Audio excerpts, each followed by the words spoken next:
It's crunch time with fantasy baseball playoffs just around the corner. I know there are a lot of distractions right now, like fantasy football just gnawing for our attention, but it's time to lock in and make sure our rosters are 100% ready to bring home a fantasy baseball championship. Like it, hype it, bang it. I'm Chris, and welcome to Number 2 Sports.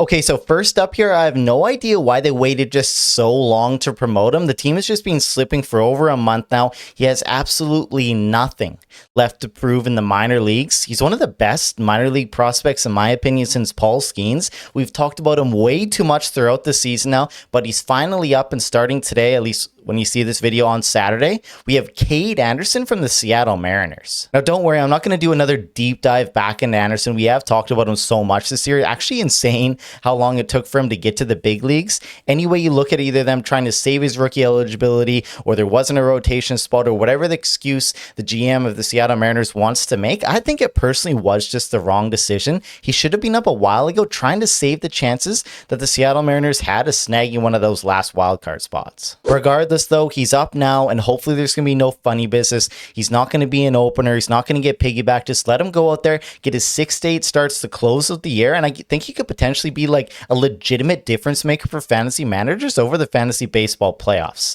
His quick stats here: 93.1 innings, a 1.06 ERA, a .064 whip, and 135 strikeouts with just 13 walks. That ratio is just blatantly stupid.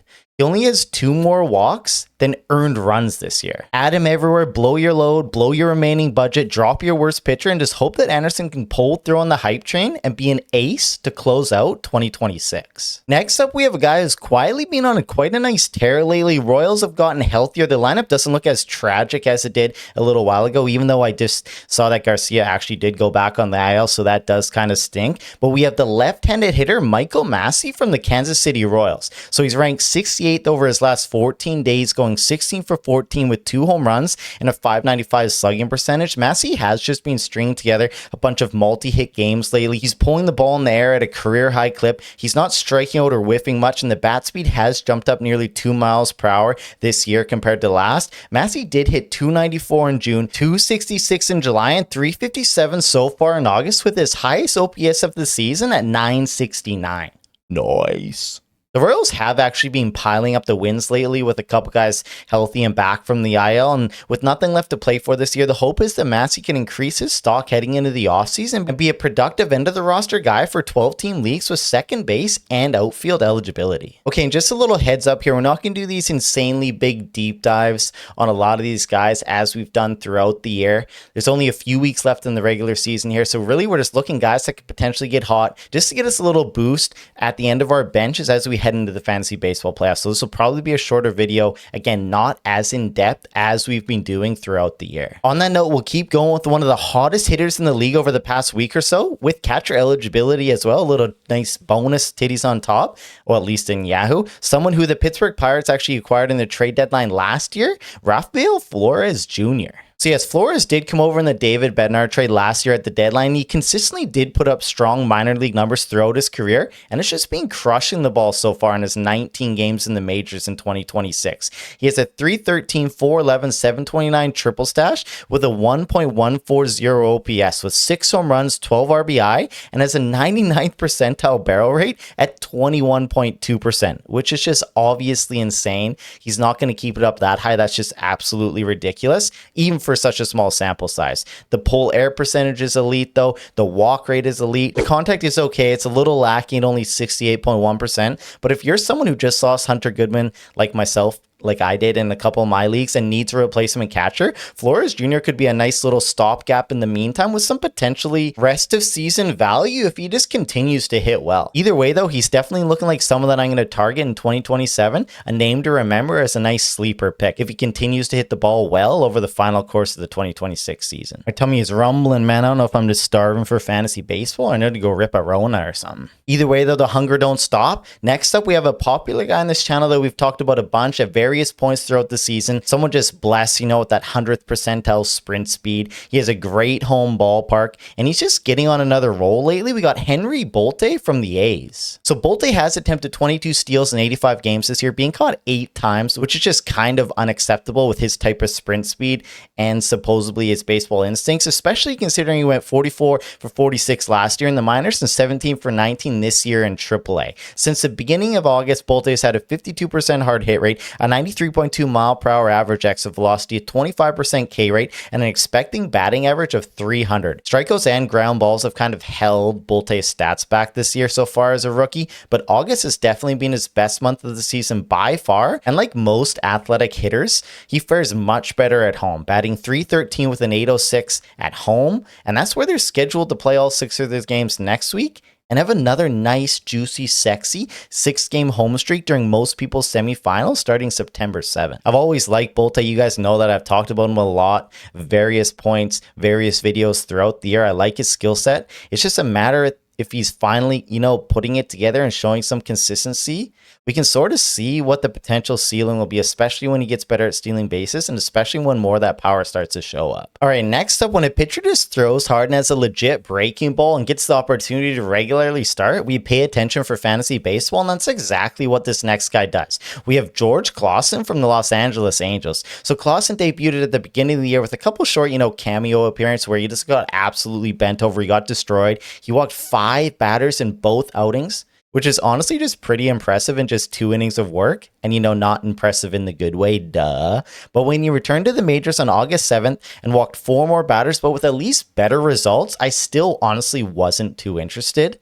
The margin for error is just so incredibly thin, so incredibly small if you're walking that many batters per inning to be successful for fantasy and just real life. His last outing against a solid Houston lineup was his best of the season by far. He pitched 7 innings with 0 earned runs, 1 hit, 3 walks, 7 Ks with 17 whiffs. He's a cross-body pitcher though, so that kind of could explain where you can see his walk rates really elevated. It's a lot harder to consistently command the ball with those mechanics, but the offset, the trade for that, is you definitely do get a bit more deceptive with your pitches and movement. He has a 5-pitch mix, the 4-seamer, slider, changeup, sinker, and curve. There's definitely room for improvement for growth, and after 2 solid starts in a row now, I'm very intrigued to see how he's going to pitch against Texas and Arlington, and you guys in 12-team leagues should be as well. And then next up, I guess Soto or the deadline acquisition Luke Weaver weren't emerging or going to emerge as the Pirates closer. It's the next guy up on our list, Mason Montgomery, who has just legitimately been one of the best relief pitchers in all of baseball the last couple of months. The left-hander has earned all 3 of the save opportunities that the Pittsburgh Pirates have allowed since August 3rd trade deadline and since July 1st, like I just said. He has practically been one of the best relievers in baseball with a 1.02 ERA, a .62 whip, and an 18.3 K9 rate, which is just insane. And I know some of you traditional baseball guys, it's not ideal for a lefty to be your closer to close out the game, and it can limit opportunities because of it. But when a guy is just striking out 39% of the batters that he sees with elite metrics everywhere, and a great 4-pitch mix, who cares if he's a lefty or not? The guy is just a monster right now, and the Pirates should have decent save opportunities to close the year out, and Montgomery just needs to be added right now for anyone still in search of saves as we head into the fantasy baseball playoffs. The Pirates' schedule in September is also just set up for a lot of winnable games, a lot of close games that the Pirates could be in, and potentially generate some save opportunities. All right, and we'll throw in one more relief pitcher for good measure, as number 2 sports myself, Chris, just continues to turn over a new leaf. But this guy is a nasty pitcher who has nasty stuff. He's definitely better suited, as a little FYI here, for Holds League, as he does not have the 9th inning gig at all. He's not the go-to closer. We have Aaron Ashby from the Milwaukee Brewers. So yes, definitely if you're in a Holds League, take note of Ashby. Ashby has a 32.5 K percentage, a 32.6 whiff percentage. He has a 98 mile per hour heater from the left side. He has an elite ground ball rate. He has a nice left to right arsenal featuring both glove side and arm side movement. He does have 12 holds and 1 save on the season. Again, he won't get many opportunities in the 9th. He actually just picked up his first save recently, but he does lead the MLB in wins by relievers with 13, which is crazy and just a product of playing for the Milwaukee Brewers. His season-long ERA is actually kind of gross at 3.3, but his expected ERA is 2.93 and his expected FIP is 2.85. He simply just strikes out a majority of the batters that he faces. He has decent win potential, I guess. He has decent hold potential, and the peripheral should be solid going forward. In a holds league, I definitely think think you need to consider picking up Aaron Ashby. And in points leagues, you can pick him up and hope that he continually flukes into these random win opportunities. It's recap time. Did I f over your team this week? Stay tuned to find out. All right, it's recap time. We're recapping my prior week waiver wire video from August 15th. And first up there, juiced in the thumbnail, we got Zach Fiend. So the playing time situation supposedly sucks balls because seemingly every at bat he is trying to make a difference. He is picking up hits. He is picking up home runs. But if the playing time is going to hold true to what we've been seeing now, you just can't trust it whatsoever heading into the playoffs. So definitely keep your eye on Zach Fiend's playing time as we go forward. And the next up, we got Dirty Joe, Joe Musgrove. So his next start is probably going to be in the majors, I think. I need to double check, but watch for pitch count in the first couple of outings. I'm just super excited to see what Joe can do on his return to the mound to finish this year off. And then we'll keep going with Griffin Conine. You know, that guy that lost his mind the other video, but he just keeps hitting homers. He mashed one off Wheeler. The platoon is definitely still unplayable, and he's hitting for this much power. Who really cares? Then we got Ben Joyce. His stuff is just so electric. It's nice to see him pitch again in the majors. It's really good to see him, just humming heaters in there. He actually had 2 saves this week, and the biggest issue, like we talked in that video, is just if the Angels can produce enough win opportunities, enough save opportunities for Ben Joyce to rack up those saves, and you save only seekers. Because if he gets the opportunity, he's going to shut the door down, probably with a couple Ks as well. And then the same thing with Justin Martinez. I think he's going to reclaim that 9th inning role like pretty soon, pretty immediately, once he's got a little couple low leverage situations under his belt, gets his feet back after such long layoff recovering from injury. The save opportunity should definitely be plentiful for Justin Martinez if he can regain his form and has a nice smooth transition back into that 9th inning gig. And then we had Ortiz. He's still batting second. He only hit 1 homer last week, but the opportunity doesn't look like it's going to go away to close out the year. So he should definitely be on more rosters in need of a power boost. And then some other guys, I know we don't usually do this, but the guys that I thought were under roster, Cade Cavalli, like the breakout is just legitimately here. He is so fun to watch pitch. The guy is just legit. And then Sean Manaea, he was actually pitching really well, and then he let 4 runs in against the White Sox in the 6th inning today, taking away the quality start, taking away any win potential, which is just awful, tragic to see. So that sucks, but he still is pitching better when his velo's up. And then we had Edward Cabrera. Now, this was so bad. Maybe one of my worst takes all year, putting him in that video as an under-rostered guy last week. I'm just blinded by the 2025 version of Cabrera, I guess. Right back on the IL he goes. His 2025 season disappeared harder than his 2026 sinker usage. Then Zach Geloff, you just need to get him on your roster, man. That home ballpark, he's just playing so well. Caleb Durbin, same thing. What are we doing here, boys? All right, so looking back on that, there is no way we're doing a punishment. I know we've included a couple things in the last 2 videos. You guys like that dog cam so much, maybe, I'll track down, do a little kitty cam here, a little pussy cam. Cat, everyone chill out. We're doing a little cat cam. If I have time, we'll see when I get to the end of editing this video. All right, I got the spectacles on. Let's go find a little kitty cam, See if we can find her here, all right? Let's get out of here. Bailey, you know where the kitty cat is? Oh, I found her. Oh, here she is. Say hi, Ellie. He's a good kid. He's a good pussy. It's her favorite chair. Don't mind the retro chair. Say hi, YouTube. But all right, guys, that's another waiver wire video in the book. I know it's a little bit shorter than usual. We only had the main waiver wire section in the recap. I know we'd been putting in under rostered or deep league guys, but we're so close to the end of the fantasy baseball season now. I know a ton of these people they're already out of playoffs. They've ignored it. Or you guys that are locked in playoffs, your rosters are probably mostly set. You're maybe just looking for the end of the bench type guys that I've been talking about, or someone coming up out of nowhere, not out of nowhere, but like Cade Anderson, who could just be a legitimate difference maker over the last 6 to 8 weeks of the season.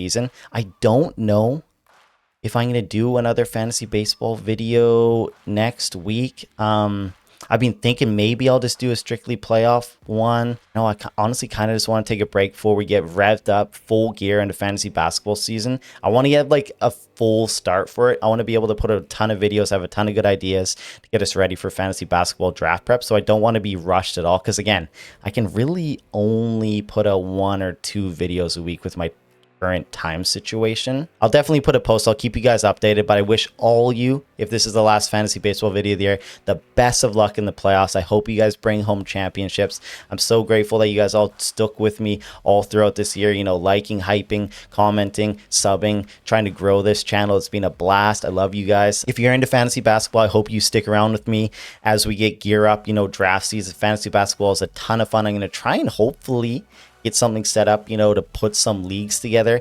You guys will hear more about it as we get close to that. But if you're a fantasy basketball guy or you're wanting to try fantasy basketball guy and you're not subbed to the channel, make sure to sub to the channel. We're going to be doing fantasy basketball content all year long until baseball starts again next year, if there's no lockout. But holy shit, enough rambling. As always, have a good rest of your night, day, week, weekend, wherever you are. And I'll see you guys real soon.